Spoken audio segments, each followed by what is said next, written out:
called Waymo, drones called Wings. We are working on moonshots like Ocean Health through a moonshot program called Tidal. But the one we are going to talk about today is the one on the bottom left called Tara, which means the North Star. So the moonshot for Tara is to deliver affordable and abundant access to communities that are very difficult to reach. And we do that using very narrow beams of light. Many of you know it's called free space optics. But let me explain why we wanted to use the optical spectrum. We at Tara believe the next several decades belongs to the optical spectrum.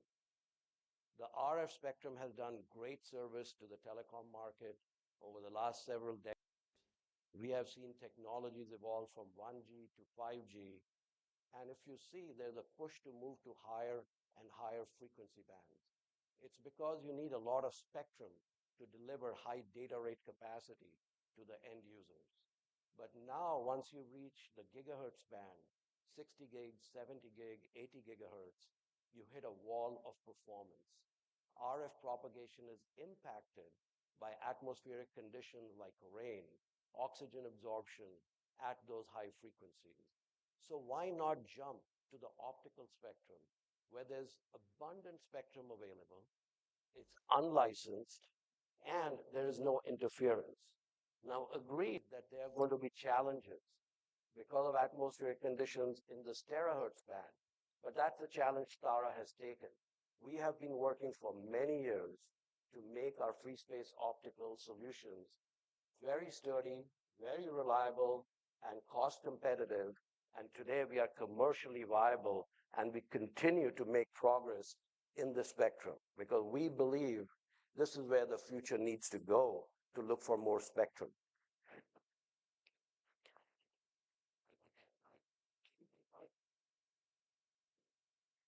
At a very, very high level, the Tara solution comprises of two units, they're called terminals, that can be as far as 20 kilometers.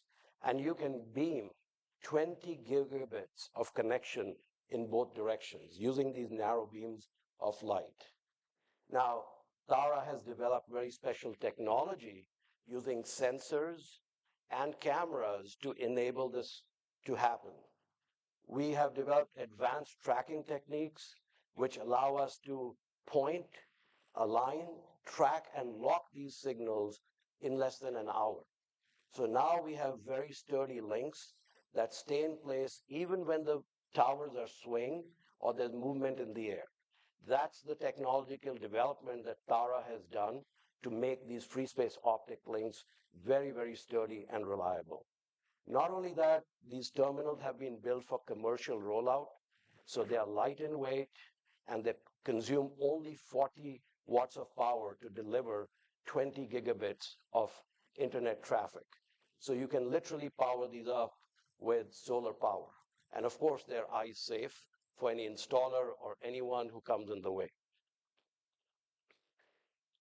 So as we have progressed over the last many years, working with partners all over the world, we have realized it is very important to make the product very versatile for deployments. So we have worked through different tracking mechanisms, mounting mechanisms, and today these Tara links can be installed on cell towers, on rooftops, on sides of buildings, even literally on the ground using a tripod. And this is very, very important because lots of places where you want to give connectivity, you don't have access to towers. So you have to build a solution to be very, very versatile. We started right here in India, in Andhra Pradesh in 2017, when we started connecting rural communities. Today, we have installed Tara links in over 15 countries. We work with different partners. We work with mobile network operators.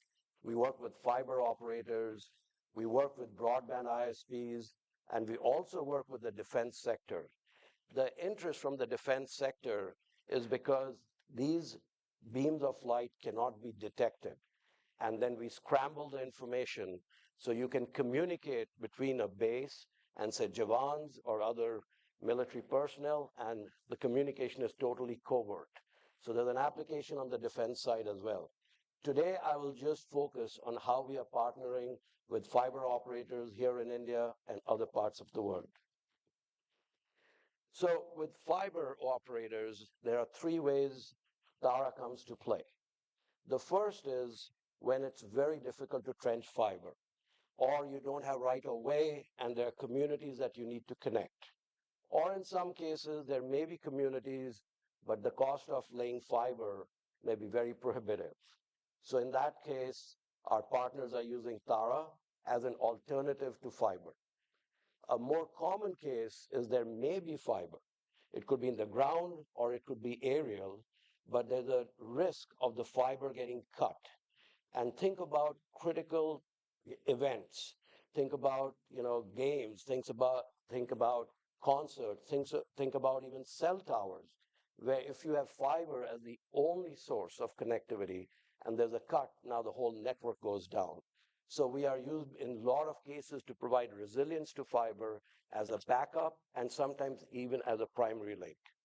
And the third one that is used very commonly here in India is when permits are delayed or it takes time and there's a community that has to be served, the fiber operators are using Tara to connect these communities, give them 20 gigabits of connection, and when fiber is available, they can move our links to other locations. So it's used as a temporary resource. Here is an example of how we have partnered in Africa with a group called the Econet Group. They're one of the largest fiber providers in Africa. So the Econet Group, as you can see, they are bringing fiber into the country of Kenya through the port of Mombasa.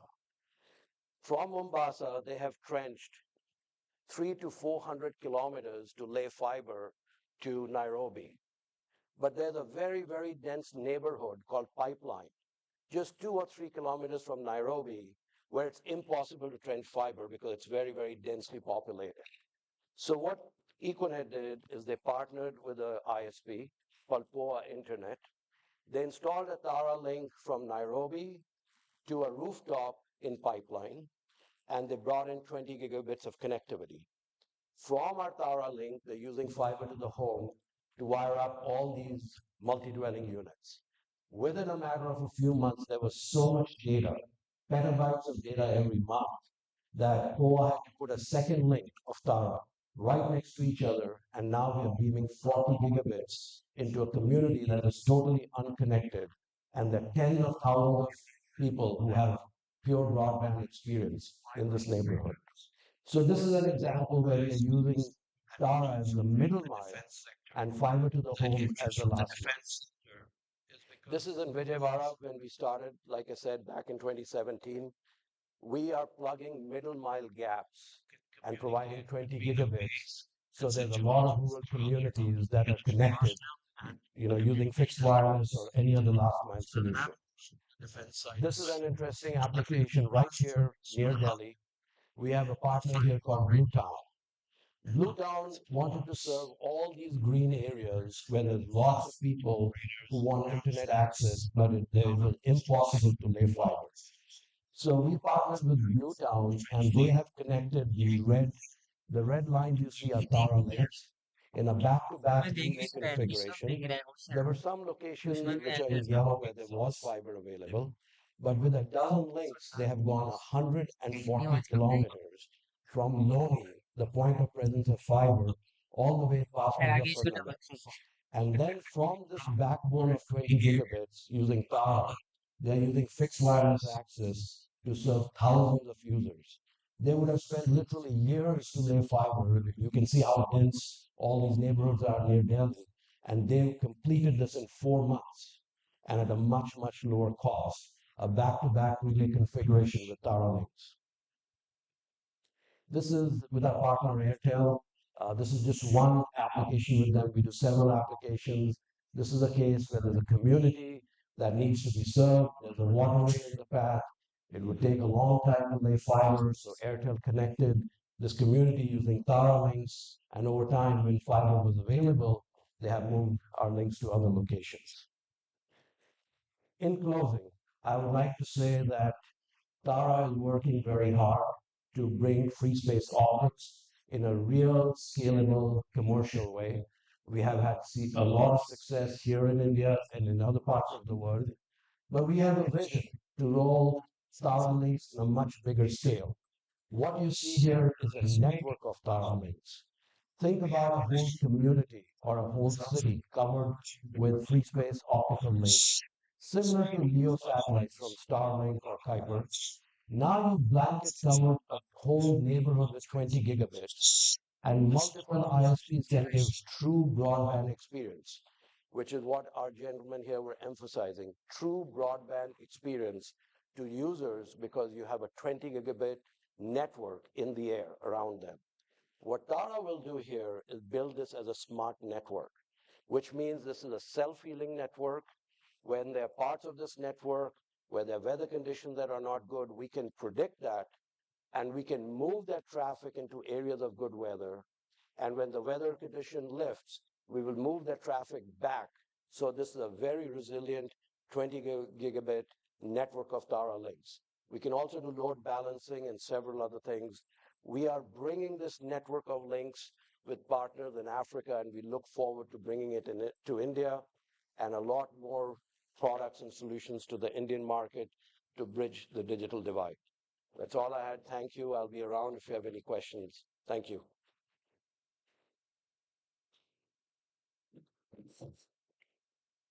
Thank you very much indeed, Mr. Nagpal, for your insights on the Tara initiative and how it is driving the last mile connectivity through the innovative solutions. Ladies and gentlemen, next I invite Mr. Andrew Bond Webster, Vice President, Broadband APAC Comscope, to discuss the Comscope's role in enhancing broadband access and supporting the digital connectivity efforts across Asia Pacific region. So let's welcome Mr. Andrew Bond Webster for his industry address.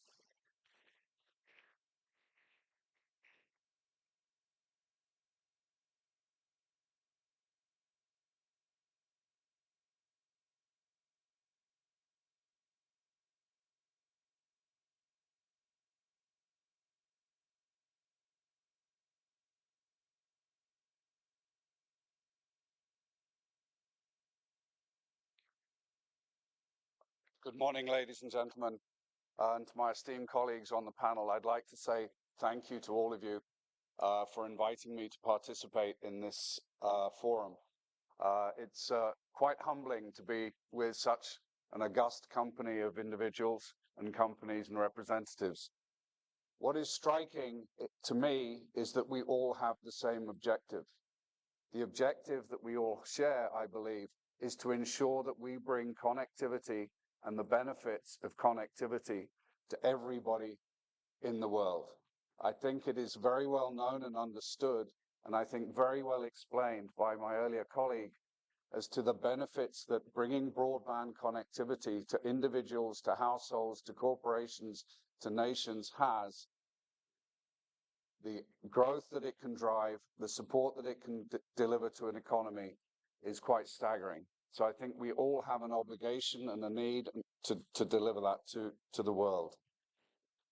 Comscope is pleased to be able to play its part, and I will touch a little bit on some of the solutions that we bring. But clearly, broadband connectivity, internet connectivity, whatever you care to call it, is absolutely essential to the world. It is driving economies, it is driving enterprises, it is driving households, it is driving individuals, and it is driven by many different applications, some of which we explain here. I'm not going to go into great detail because, to be honest, I think a lot of this topic has already been covered by my colleagues earlier. What is clear, however, is things like AI and technologies of AI are going to continue to drive the need and the demand for bandwidth in nations, in households, and in enterprises. The applications also bring with them, for a service provider, challenges. And I think this is very much where Comscope is focused, is how can we help, how can we deliver solutions that are going to enable our customers to deliver quality of service, experience to their customers. So our customers we're very much focused on delivering outcomes for our customers so that their benefits can be shared with the community in general. What does that mean? Customers need, the end customer requires low latency. They're requiring ever and ever higher bandwidth. They're looking for reliability. They're looking for quality of service. And of course, most importantly, they're looking for accessibility. Broadband networks are of no use to the world in general if they are not available to the world in general. Bandwidth is growing. Of that, there is absolutely no doubt. Driven by applications, driven by different needs, different requirements. QoS, latency, and bandwidth and capacity are fundamental to delivering the ultimate experience to the end user. We've seen, and I think it's been very well amplified earlier by the rate of bandwidth. What's interesting is, if I look at some of the statistics that we talked about earlier, my statistic says that we've gone from 0.8 of a gigabyte to 24 gigabytes per user per month. I think my esteemed colleague from earlier was talking about 400 gigabytes. I think all that proves is we don't actually know in general how much is being used and how much is demanded. What is very clear, however, is the demand for bandwidth has grown. It is going to continue to grow. You can debate at what speed is it going to continue to grow, at what rate is it going to continue to grow, but it is going to continue to grow. And our service provider customers and their customers have different needs, and they need to be able to satisfy all these different requirements from their customer base. Some, undoubtedly, as we heard earlier, are going to be price sensitive. Some are going to be bandwidth sensitive. Their primary criteria is going to be how much bandwidth is available. For others, it's going to be how much is it going to cost me? If I can't get it at a price I can afford to pay, it is of very little value to me. I have to be able to buy and to benefit from at a price that I can afford. For others, it is going to be speed, it is going to be latency. And for others, it is going to be an even bigger combination of bandwidth, reliability, speed, price, latency. All of those factors will determine how quickly and how they use the network, how they're going to access that network. The service provider challenge, I believe, is to ensure that they can meet all those disparate requirements. It was very well explained earlier. You have the low user, you have the medium user, you have the premium user. Our job as CommScope is to ensure that we enable our customers to meet the needs of all of those disparate users.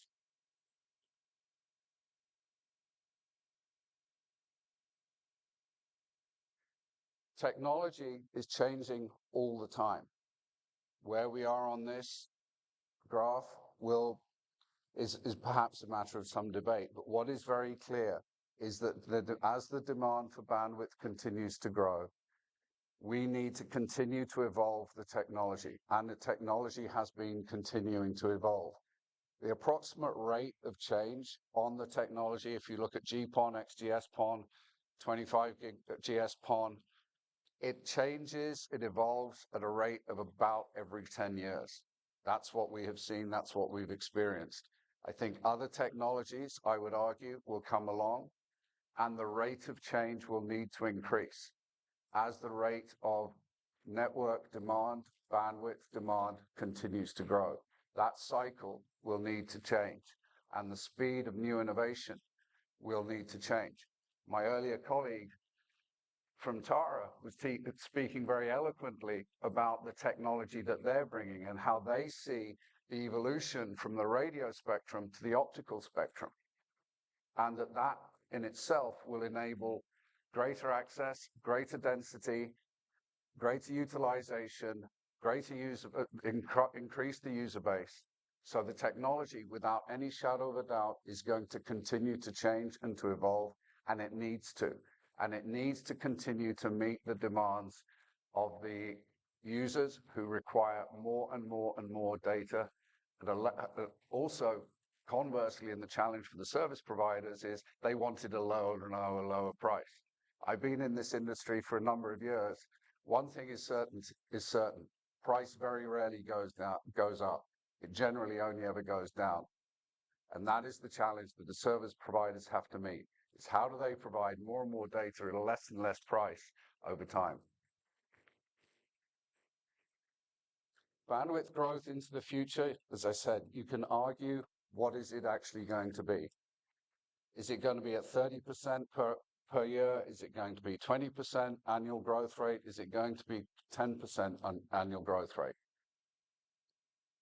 We've come up with this term of cone of uncertainty. Whether it's uncertain or not, there is one certain fact, and that is that the rate of growth of network demand and the network bandwidth demand is going to increase. Even if you just look out to that 30%, you're talking about the next 10 years. The rate of growth of bandwidth is going to be 30% per year. It's absolutely staggering. And for my colleagues from Airtel, from BSNL, from Geo, the challenge is, how do they meet that demand? How do they continue to build out their networks and use technology to enable them to meet the demand of their customers? At CommScope, our job is to understand how we can help them meet their end customer demands. Overall, over the next 17 years, you come up with about bandwidth growth of about 10% per year as an average. As I say, you can make these we can make these predictions, the industry can make these predictions. I would probably suggest that one thing that's certain is that the prediction is going to be wrong. I believe it's likely to be higher. But from a service provider point of view, it doesn't really change. The need is for us to continue to provide solutions that meet the customer's demands, whether it's greater bandwidth, lower latency, higher reliability, all of those are the demands the industry has. One of the things that we look at CommScope is how can we, as I've said, is how can we help our service provider customers, our network operator customers, deliver solutions to their customers?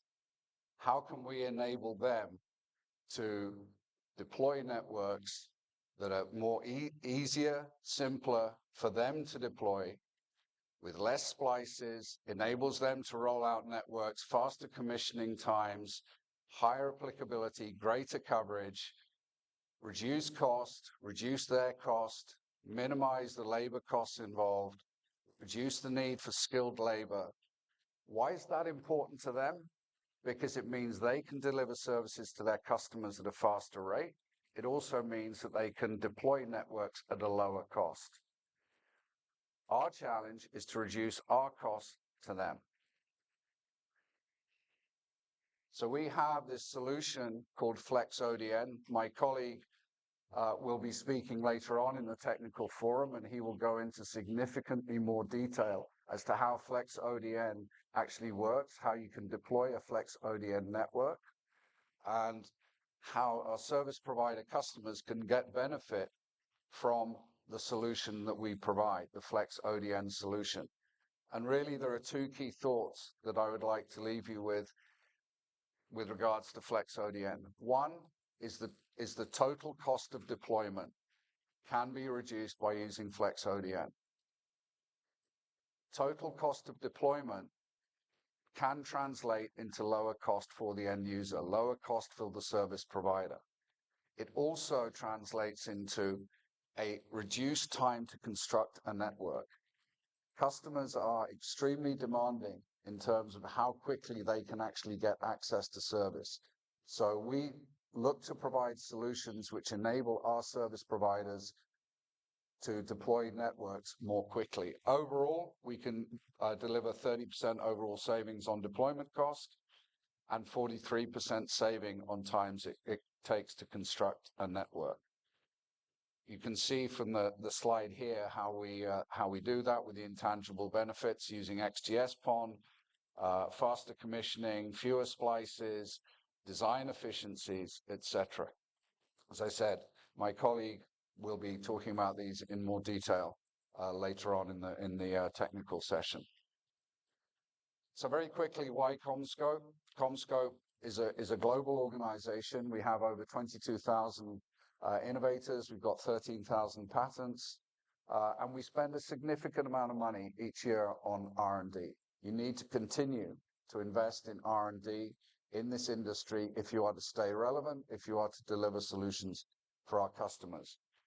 With regards to CommScope in India, we have a number of strategic assets. I'm very pleased and proud to say that CommScope has a very significant footprint in India. I look after Asia Pacific. I first came to India in the telecoms industry back in 1993. I think I had my first meeting with VSNL. My hair was almost blonde in those days. Today I dye it a delicate shade of gray. But I stood with awe, and this is very sincere and very genuine comment. I have stood and watched with awe how India has transformed over that 40 years. It is really quite staggering for me, and I am very pleased to be part of the process, first of all as a service provider and now as a vendor. And I'm very pleased to be able to continue that journey by working with CommScope. We have a very significant footprint to deliver solutions not only to service providers in India, but we leverage the value and the capabilities and the skills that we see and we have in India elsewhere across the Asia Pacific market. So again, very pleased to be here. I'd like to thank you very much once again for inviting me to be part of this forum. And I look forward to meeting you and working with you in the future. Thank you.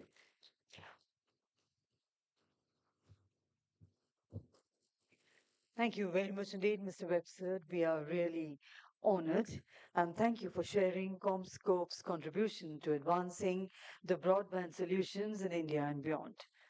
And now moving forward, we are privileged to hear from one of the key figures driving network partnerships in one of India's major telecommunication companies, Bharti Airtel. It gives me pleasure to invite Mr. Dharmendra Khajuria, the National Head of Network Partnerships at Bharti Airtel.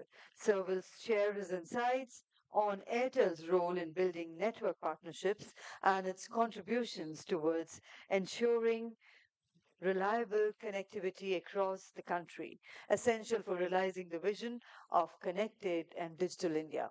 So let's welcome Mr. Dharmendra Khajuria for the operator's address. Good morning, all. Thanks, Andrew, for speaking so graciously about the transformation which you have seen in India.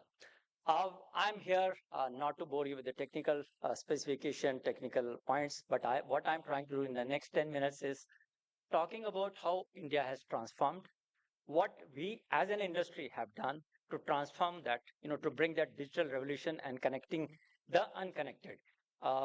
As of now, when I'm speaking to you, almost 85% TVRs are talked about, teledensity. Around 85% is the teledensity. If you look at from a coverage perspective, almost 90-95% of the coverage we have already provided as a mobile telephony.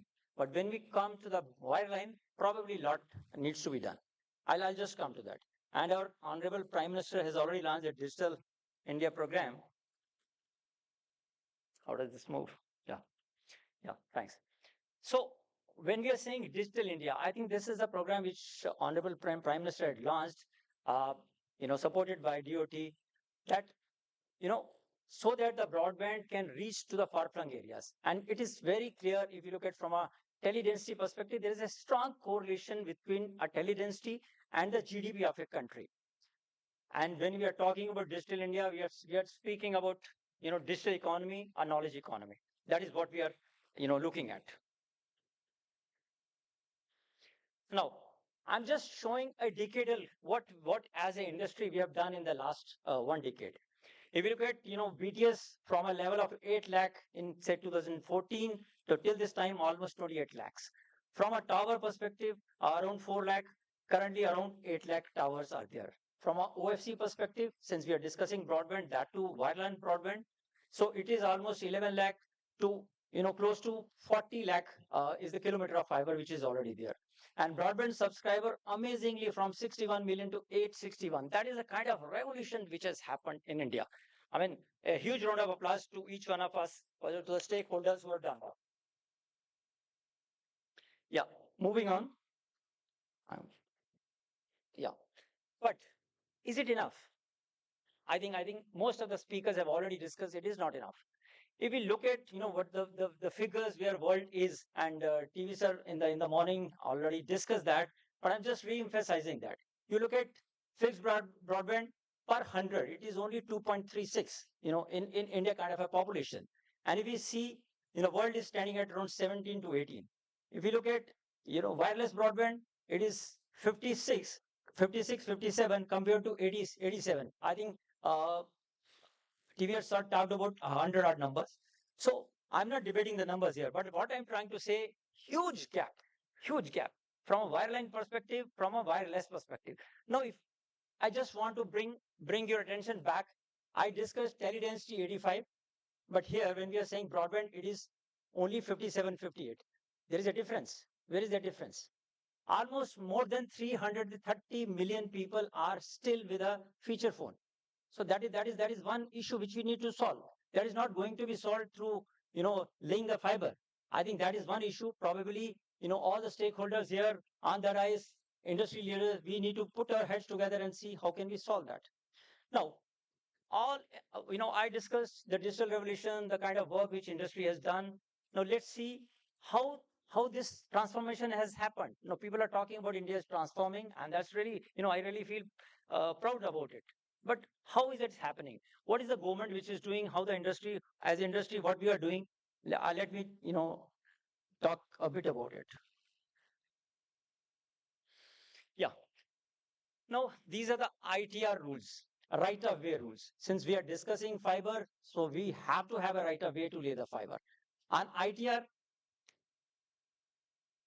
government had multiple acts. There were multiple acts starting from 1885 to 1933 to 1950. There were a lot many acts which were dealing with, Indian telegraph, Indian telegraphy, a wrongful possession. I think all those acts now the government has simplified it really beautifully. What they have done, they first ROW rules 2016 came, amendment came in 22, then amendment in 23, and now finally, we are seeing the telecom bill, which has already been passed. The telecom rules are being framed. So all those rules will be in the public domain in hopefully in the next month. And then we personally feel as an industry that lot many things are going to be solved with the help of those rules, because all those rules have the legal backing. On the screen, if you see, 28 states have 28 states and UTs put together out of 36 have already adopted the rules. So that means if the rules have been adopted, there is going to be a progress on the right of way permissions, and it is going to help all of us to lay the fiber to connect the people. Now, these are the rules and these are the charges. Why am I putting up a charges in a forum like that? I'm just bringing it to your notice that the government has been really very, very quick and transparent, decisive. I mean, they have already talked about what are the kind of charges we are putting up a tower to for mobile telephony or mobile broadband. If you want to lay the fiber, what are going to be the charges? If you're using the poles, if you're using the pole for overhead fiber, what are the kind of charges? So the government has been really, really supportive, and that's the reason industry can progress in a country and the country can transform. I'm bringing another point here. These are the thousands of kilometers of fiber which is already laid out. If we see BSNL, BBNL put together, almost 1300 kilometers is there. Similarly, Power Grid has got, Jio has got, we have got, Voda, Idea, Tata, everyone has got. We as an industry, we have certain tie-up with certain operators where we can share the fiber. But here I'm just stirring your thoughts. Why can't we have some kind of arrangement where the fiber which is laid becomes a national asset? I mean, why can't we share the fiber? So this is, we have definitely as a professional, as a TSP, we have our individual, revenue targets, revenue objectives to achieve. But at the same time, if India has to grow, if this has, this is the dream that India should become digital, then why can't we look at all the fiber which is available so that fixed broadband can reach every nook and corner? I'll just give you an example. Now, Gati Shakti Sanchar portal, which was launched, in that the intention was to see what are the kind of works which are happening, in India. Whether if somebody is laying a road, somebody is building a national highway, somebody is trying to put a gas pipeline, and that was made to connect 19 art departments to see what needs to be done. Under that initiative, now we are working very closely with the NHLML, which is an arm of NHAI, which are building, as a pilot 3 or 4 national highway projects. The first one they are building is Delhi Mumbai, 1300 plus kilometers, and they are laying the fiber. They are trying to build the digital highways, and we as an industry are connected with them. We are advising them what are the kind of fiber which will be requiring, where they need to create a a telecom a room kind of a thing. All those things they are working very, very closely. So that means what? That means once that highway has been laid, it is a digital highway where the connectivity in terms of mobile telephony, in terms of broadband is going to be there. And they're not stopping here. They have a plan of doing 20 odd. Similar kind of schemes, we are talking to the government, we are working closely with them just to ensure with the regulations becoming very, very supportive, these kind of projects, we should be working very closely with the industry, whether it is a gas industry, whether it is, uh, say, Jal Jeevan Mission. Now, if you see, Jal Jeevan Mission is working very finely in certain states. Why can't the government work with us and we can work with the government to ensure that with the water pipeline, we start deploying our fiber? I mean, these are the kind of things which we have to think, and these are not some rocket science. This is not out of the box thinking. It is simply saying anybody who is digging the road, why can't we lay a fiber? This is just one, suggestion. Second thing is, there are certain areas, say, deserts, forests, and there are areas like, we have a geography in Leh Ladakh. On those things, we are already, as a company, we are already working with Tara, which are suggesting a solution where laying the fiber is difficult or maintaining the fiber is difficult. So all in all, we are saying as industry, we have progressed really well. But what we need to do, what we have done in the last 1 decade, probably the time has come that we need to do it in next 1 or 2 years. Thank you so much.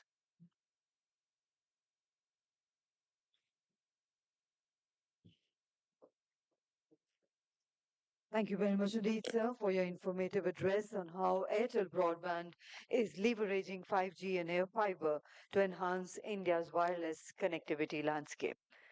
Ladies and gentlemen, it is now my distinct honor to introduce Honorable Chief Guest Shri Neeraj Verma ji, IAS, Administrator Digital Bharat Nidhi, Department of Telecommunications, Ministry of Communications. Sir joined the Indian Administrative Service in 1994 in the Assam Meghalaya cadre, worked in the districts of NC Hills, Nagaon, Golpara, Sibsagar, and as the district magistrate in Dibrugarh.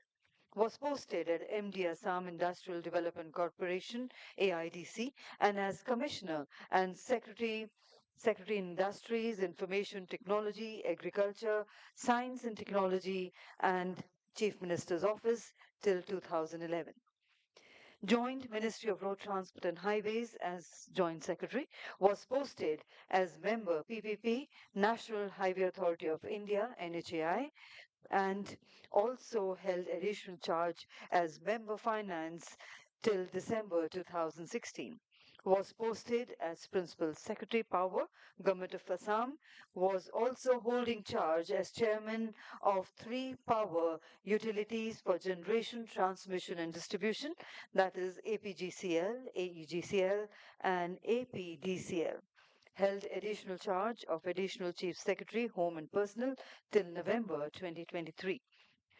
Presently working as Administrator Digital Bharat Nidhi (DBN), which was earlier known as Universal Service Obligation Fund (UNOF) in the Department of Telecommunications.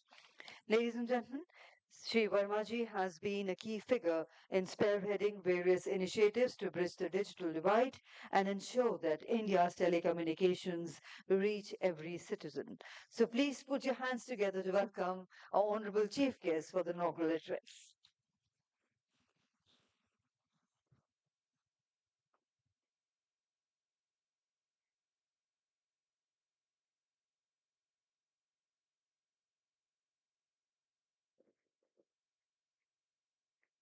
Distinguished dignitaries on the dais, and dear friends, a very good morning to all of you.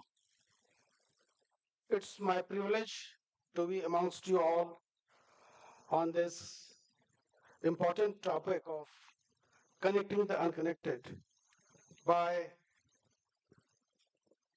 National Broadband Forum.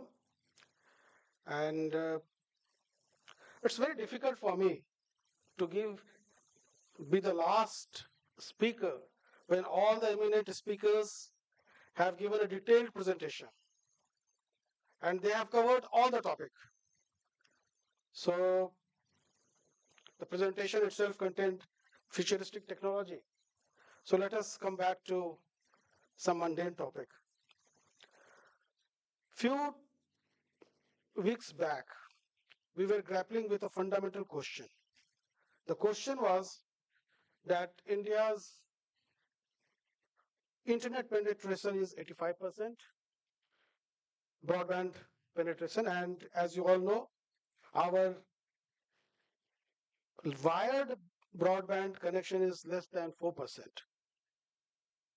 So the speed is also very good. Why should we invest money in wired broadband? And then we were also told to find out whether there is any country in a similar situation as India, where they have got a good wireless broadband, but very poor in wired broadband, and they have subsequently uh, increased the broadband penetration. So we did a lot of data mining and we found out there is none. The reason is it has been explained by the speakers. Gio has said that per FTTH connection, the consumption is around 400 GB per month. And we look at USOF, it is around 200 GB per connection per month. If you translate that in monetary terms, the cost of wireless per GB connection is around 10 rupees, whereas for FTTH connection wired, it is coming to 1 to 2 rupees per GB. So it's all about economics. So this I think is importance of broadband. ICRIER had done one study and said that 10% increase in internet subscribers in India will result in 3.2% increase in GDP growth rate and 10% increase in India's mobile internet traffic will deliver 1.6% increase in India's GDP. We are implementing amended BharatNet project where many of you must be knowing that we are going to invest more than 1,40,000 crore for setting up a network. It's not the mean. The broadband is not a mean, not the end. It is the means to an end. The projection is that once we have a broadband connectivity and once we ensure 99% uptime in villages, we will be able to trigger an economy of around $1 trillion in terms of e-commerce. I'll also share another anecdote. Few days back, I had gone to Chhattisgarh, and as a part of My field visit, I plan to go to one of the tower supported by us in Naxal area. It is a geo tower. It was in Jabara village in Dhamtara, and it's a Naxal affected area. So after traveling around 14 kilometers inside dense forest, we got an SOS call that you turn back because ours was a carcade and we would have attracted attention. So we turned back and came to guest house, but I felt bad because Geo team had already reached there and the person was very eagerly waiting for us. So we called him over phone, which was a very uh, good quality. Uh, we said that, of course, we are sorry that because of some reasons we couldn't come. And we asked, what is the change you are feeling? And he said very interesting thing. He said that before mobile connection, they were in a state of despair. The youngsters had no job. No one will marry the girl in that village. And it was insurgent affected area. And said that you can Google it. This Jawara is now famous for ecotourism. There are a lot of tourists who are going there. You know, the presence of tower has transformed the life. And that is what I want to say. That by connecting the unconnected, you are not just connecting them, but you are transforming their life. And I'm happy to tell you that all the three TSPs, whether it's Airtel, Jio, or BSNL, they have done phenomenal job in wireless connectivity. We have been looking at 4G saturation project, and we are going to set up around 26,000 towers in all far off areas, difficult areas like Javara. Till now, in around a year, private TSPs have completed 73%. That's the yesterday figure. And BSNL has done 53%. By December, we expect that more than 90% of these villages will be saturated with at least 4G connectivity. So three cheers to all these private TSPs and BSNL for doing phenomenal job. So in FTTH connection, where do we stand? As has been brought out, it's only less than 4% coverage of population. But if you look at the rural and urban divide, you find that 59% of urban household has got broadband connectivity, whereas only 41% in rural India is. And India doesn't figure in top 50 in terms of FTTH connection. So we have to focus on FTTH connection. We have to increase the penetration. And BharatNet, amended BharatNet is aimed at that. We will not only connect around 6.4 lakh villages, but we will also provide 1.5 crore FTTH connection to the households. And I was listening to some of the speakers saying that, they don't get fiber. I would like to say that the use of projects are national projects. The optical fiber of use of projects can be used by others. So our attempt is to ensure the uptime of more than 98, 99%. And after that, we have 48 core, so some of them can be used by others. In fact, again, I'll cite an example of Reliance Jio. They are getting around 300 towers connected by, uh, using the BBNL fiber. So this example is going to be more frequent and more widespread. Uh, we have also seen in the presentation that it was told that this ROW change, there has been change in ROW after the act and rules. So I presumed that after that, the ease of doing business will definitely improve. In NBM, National Broadband Mission, which has been set up, we have done 1.0 and the progress has been quite satisfactory. We are now going to do NBM 2.0, where we will see that uh, this permissions can be given in time. In fact, the figure which we have right now is that 20% of ROW applications are now being disposed within 15 days. This, we want to make it 80%, and I'm sure that with the new rules, we will be able to do it. This rule is going to be a uniform rule across the country.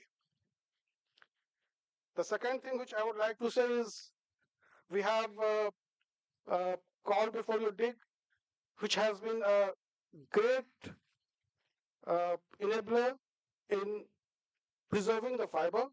I was discussing with my fellow speaker, and I was telling that we will also look at some policy intervention where, because mostly the optical fiber cut is taking place when there is a road widening. So like power transmission lines, like gas pipeline, if this is also included as a utility and by the highway authorities, if it is shifted at the time of widening, this problem will also get solved over a period of time.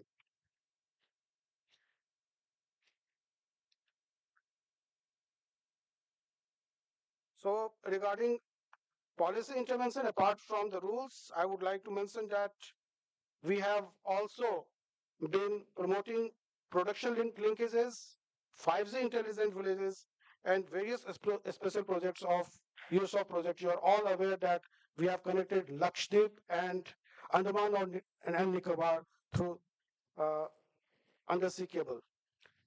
We are promoting new technology also, and we are thinking that especially for those far off remote areas where we will not be able to reach through optical fiber or any other means, we will use new technology, including satellite technology.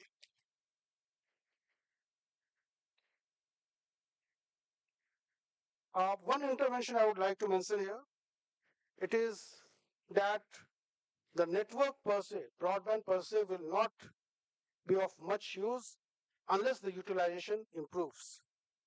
And in this regard, there was an agreement signed between Digital Bharat Nidhi, Prasar Bharati, and ONDC.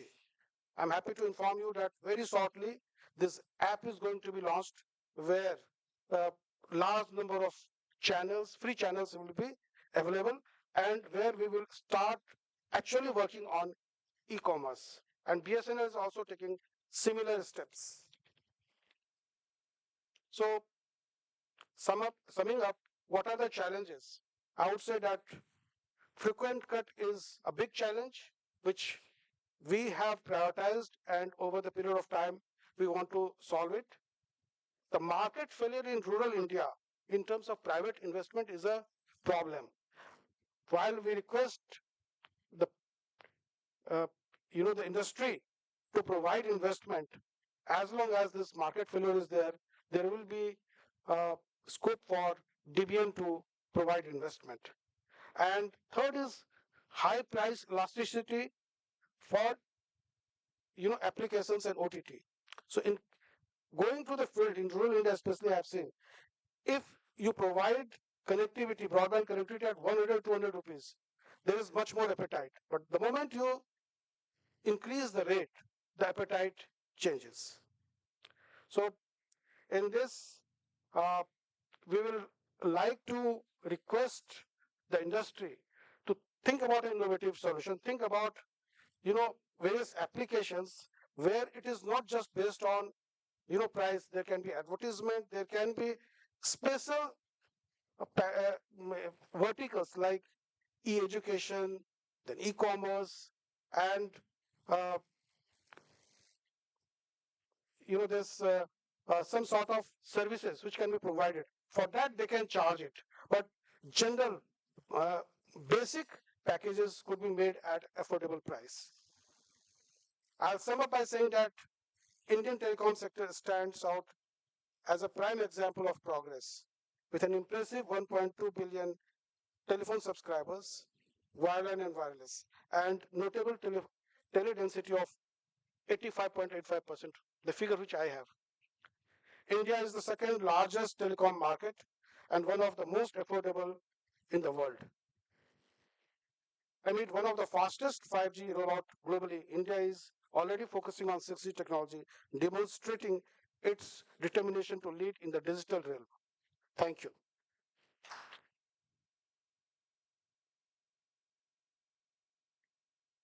Thank you very much indeed, sir, for your enlightening address and for sharing your thoughts on the Digital Bharat Nidhi initiative. Your efforts are certainly crucial to enabling connected and empowered India. Now, ladies and gentlemen, I have the privilege in requesting Honorable Chief Guest Shri Neeraj Verma sir to kindly do the honors of presenting a token of gratitude and appreciation, a memento on behalf of the organizers to all our distinguished guests. May I request you, sir, to kindly present a token of gratitude to Shri Puneet Gargji, President and Group Wireline CTO Reliance Jio.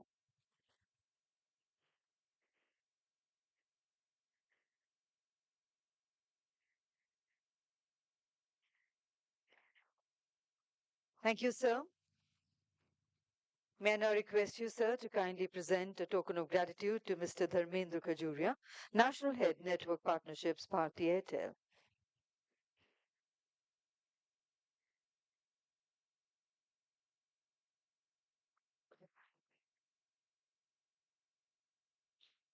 We now present a token of gratitude to Shri Sanjay Nagpal, Director Go-to-Market, Tara.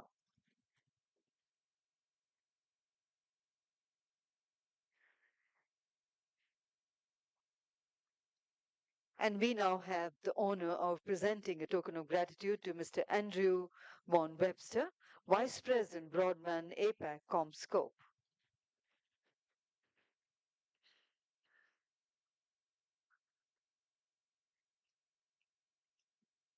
I would request you, sir, to kindly honor our partners also. The summit is being powered by Tara.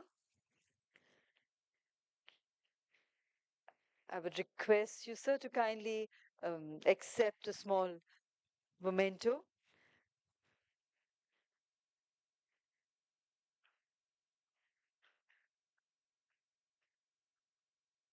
And the summit is organized in association with ComScope.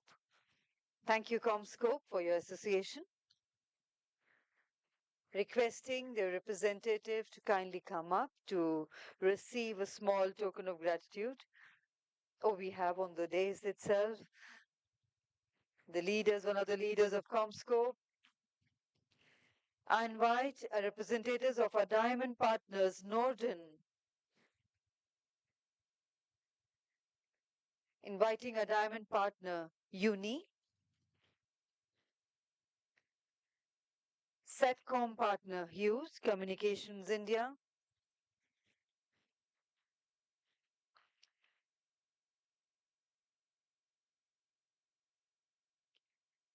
we also invite a conference partner, Drone Edge.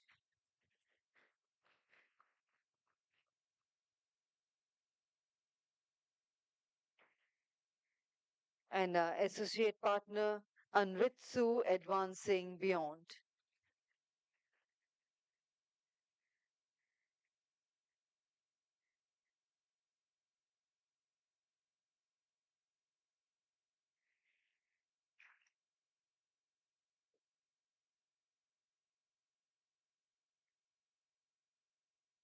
Our representatives from Anritsu to kindly come up on the stage to receive a small token of gratitude from our honorable chief guest.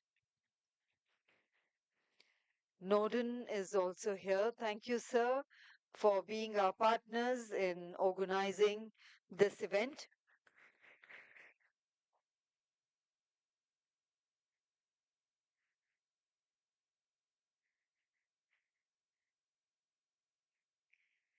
And I would now request Mr. T.V. Ramachandran and Mr. Shashidharan to kindly come together to honor and felicitate our honorable chief guest, Shri Neeraj Vermaji. We're extremely grateful to you, sir, for sparing your valuable time and gracing this occasion. and for the insightful address we had from you. Thank you very much indeed.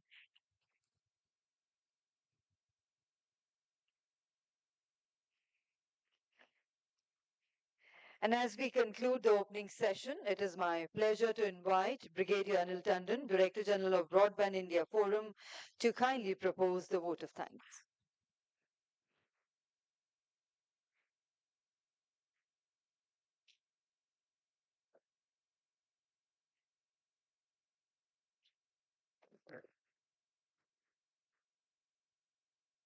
Oh, good morning, or it's turning afternoon to every one of you. Uh, the distinguished dignitaries on the dais, Mr. Neeraj Verma, Digital Bharat Nidhi Administrator, Dr. Robert Ravi, who had to leave earlier, CMD BSNL, Mr. Puneet Garg, President and Group Wireline CTO from Reliance Jio, Mr. Dharmendra Kajuria, from National Head for the Network Partnerships, Bharti Airtel, Sanjay Nagpal, Director Go-to-Market for Google Tara, Mr. Andrew Bond Webster, Vice President Broadband APAC for Comscope, and Mr. T.V. Ramachandran, the President BIF, and Mr. Shashidharan, the Managing Director Bharat Exhibitions. Distinguished guests, delegates from the government, industry, academia, and the professional institutions, and members from the media. As we come to the end of the inaugural session of the Broadband India Summit, it's my honor and privilege to extend a vote of thanks to all our esteemed speakers, guests, government dignitaries, friends from the media, and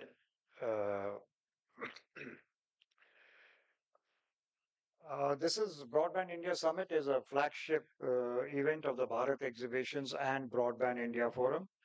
This is the second year of hosting of this summit, and we intend to continue with hosting this as the years go by. I'd first like to thank our chief guest, Neeraj Verma, Administrator at EBN. Sir, we wish to thank you for taking time out of your extremely busy schedule and your support to grace this event as a chief guest. We understand that you're quite busy in finalizing the Net 3 tender, which I think today is one of the biggest projects being undertaken in the country to spread the broadband to rural and unconnected areas. With you at the helm of the DBN, we are sure that this project will soon be finalized and get underway very soon. Next, I would like to thank Dr. Robert Ravi, who has left as the special guest of honor. And with BSNL as the execution arm, so I think we've had the two pillars of the BharatNet, the USOF or the DBN now, the DBN administrator, as well as the CMD of Bharat BSNL, who are going to roll out the BharatNet project. So this project should see very soon fructify and bring the benefits of broadband to the rest of the country. I'm grateful to uh, the two other operators, Puneet Garg and Dharmendra Kajuria, who were representing Jio and Airtel, for finding time and providing the industry perspective in their endeavor to spread the broadband across the country. Also like to thank Mr. Sanjay Nagpal, Director Go-to-Market Google Tara, Mr. Andrew Bond Webster, Vice President Comscope, for their perspective on how the broadband should be proliferated in India and how newer technologies like the free space optics can lead to this. In the end, I would also like to warmly thank Mr. T.V. Ramachandran, President BIF, for an excellent context setting talk at the beginning of the event, which stimulates the discussion for the rest of the sessions during the event. He's taken time off to specially come in for this event from Chennai, where he's normally staying. So, really thankful to you, sir, for guiding us in the conduct of this event. And lastly, I would like to also extend thanks to Mr. Shashidharan, Managing Director, Bharat Exhibitions, and also the principal organizer of the event for putting this all together. Thank you. Thank you very much indeed, sir. And before we close the proceedings of the inaugural session, may I request our dignitaries to kindly come together in the front for a group photograph, please. So, ladies and gentlemen, this marks the conclusion of our inaugural session.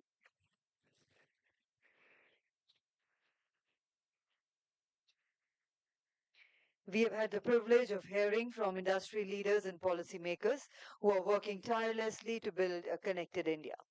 And on that note, once again thanking all our dignitaries, we will now take a short tea break of 10 minutes as we are already delayed for the next session. And esteemed chair, Mr. Dua, is already here with us for who would be chairing the next session. I would request everyone to kindly be very quick in having your cup of tea and coffee. We request you to kindly carry your cups back to the tables so that we can go ahead with the proceedings in time. Thank you very much indeed. Enjoy your cup of tea and kindly be back in time. We will go ahead with the proceedings of the next session at 12:15. Thank you.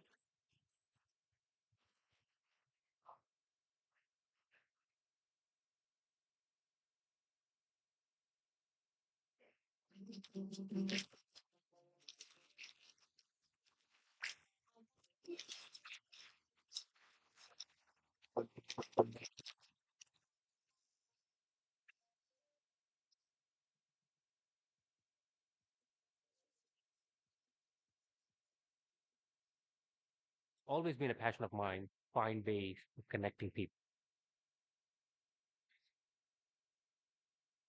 Every time I come home, I'm reminded of the gap in infrastructure that currently exists in India. Chennai is a place of 8 million people, so the number of people hungry for bandwidth is enormous. The power that the internet brings in terms of having access to knowledge, education, health information, it's such a necessity these days that people can live without it. And I certainly can't. During one of the trips to India, I was so frustrated by the quality of the internet access that I was facing. Fed up with my complaints, my dad told me, okay, Mr. Connectivity, if it is so bad, why don't you do something about it? And so I did.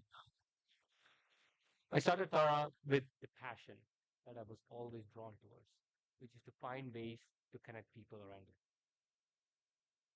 Billions of people are currently still offline, and the ones that are connected are facing growing problems with internet access.